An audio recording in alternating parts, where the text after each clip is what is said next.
আসলে এই ধরনের পরিবেশে আমার বক্তব্য দিয়ে অভ্যাস নাই, সেই জন্য আমার কোনো বক্তৃতা ক্ষমা করবেন।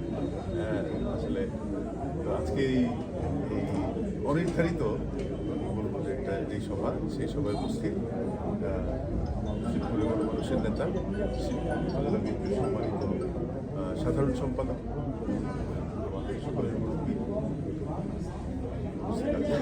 আছেন, শিবপুর আসনের ধানের শীষের কান্ডারি জনতা সহ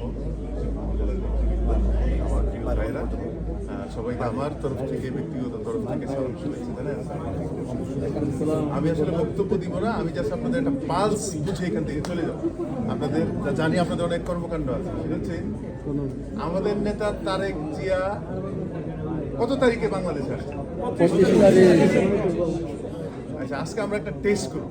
টেস্ট হচ্ছে যে 24 তারিখে আমাদের বুকের ফিতা দিয়ে যদি মাপটা যতটুকু পাস ছিল, আজকে 26 তারিখে দাঁড়ায় কি আমাদের, আপনারা কি মনে করেন যে আমাদের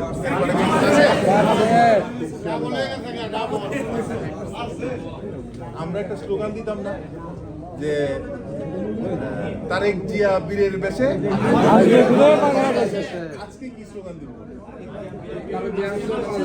তারেক জিয়া বীরের বেশে আসছে বীরে বাংলাদেশ।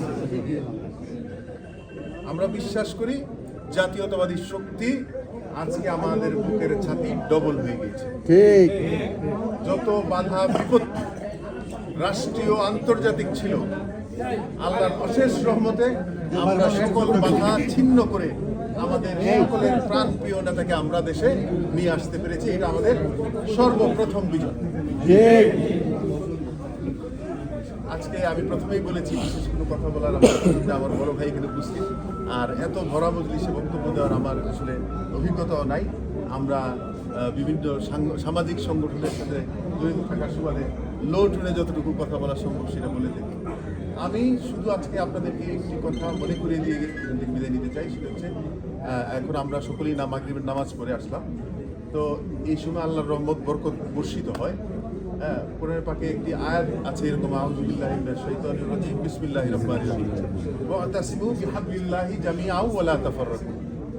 আল্লাহ পাক ইরশাদ করেন, তোমরা আল্লাহ পাকের রজ্জু রশিকে শক্তভাবে আঁকড়ে ধরো এবং তোমরা বিচ্ছিন্ন হইও না। যদি এটার বাংলা সহজ অনুবাদ করি, এই বাংলা সহজ অনুবাদ হচ্ছে ঐক্যবদ্ধ থাকা। তাহলে নামাজ রোজা যেরকম ফরজ, তাহলে কি আল্লাহ যেহেতু কোরআন শরীফের কথা বলছেন, তাহলে ঐক্যবদ্ধ থাকা ফরজ না? সকল বাধা বিপত্তিকে পেরিয়ে আজকে আমি আপনাদের কাছে একটি আবেদন, একটি নিবেদন রেখে চলে যেতে চাই, সেটা হচ্ছে আমাদেরকে আগামী দিনে যে কোনো পরিস্থিতিতে শান্তিময়, বাসযোগ্য, অর্থনৈতিকভাবে সমৃদ্ধ শিবপুর গড়ে তুলতে চাইলে আমাদের সকলকে ঐক্যবদ্ধ করতে হবে। মনোনয়ন যখন দীর্ঘায়িত হচ্ছিল, মনোনয়ন না পেয়ে আমরা যত ব্যথিত হচ্ছিলাম, গণমানুষের, শিবপুরের মানুষের আকুতি কান্না শুনে আমাদের আসলে এর থেকে বেশি খারাপ লাগে। আমরা বিশ্বাস করি আগামী দিনে জননেতা মঞ্জুর আলাহির নেতৃত্বে আমরা এই নরসিংদীর এই 3 আসন শিবপুরকে শান্তিপূর্ণ, বাসযোগ্য, কামার কুমার, জেলে, তাঁতি, হিন্দু, মুসলিম, বৌদ্ধ সবার জন্য একটি বাসযোগ্য একটি থানা হিসেবে বাংলাদেশের বুকে প্রতিষ্ঠিত। অনেকে জিজ্ঞেস করে, আপনারা শিবপুর এমপি নির্বাচিত হলে কি করবেন? আমাদের কনক্রিট প্ল্যান রয়েছে শিবপুর নিয়ে হলে আমরা কি করব। শিবপুর আমার দাদার বাড়ি, শিবপুর আমার নানার বাড়ি, শিবপুর আমি বোন বিয়ে দিছি। এর থেকে বড় আত্মীয়, এর থেকে বড় নারীর টান আর কি হইতে পারে বলে? আমরা সারা বাংলাদেশ চষে বেড়াই। আমার এক ভাই বলেছেন, আমি বাংলাদেশ টেক্সটাইল মিলস অ্যাসোসিয়েশনের ভাইস প্রেসিডেন্ট। সারা বাংলাদেশে অনেক সময় অনেক কিছু করার সুযোগ হয়েছে।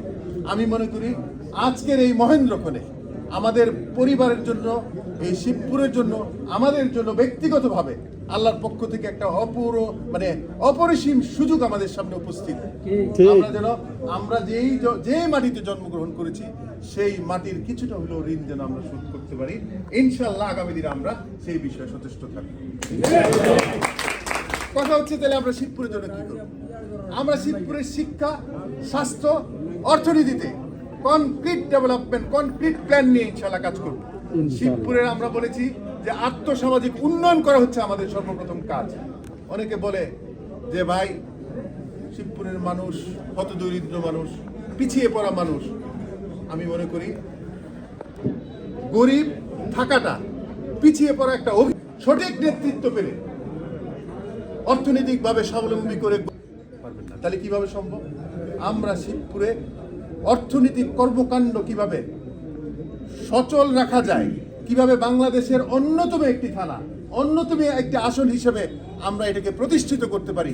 বিশেষ করে অর্থনৈতিক অঞ্চল, বিশেষ করে এই যে আমাদের সবজির যেই যজ্ঞ আমরা বাংলাদেশের এবং বিশ্বের দুয়ারে কিন্তু আমরা সেইভাবে উপস্থাপন করতে পারি বিগত দিনে।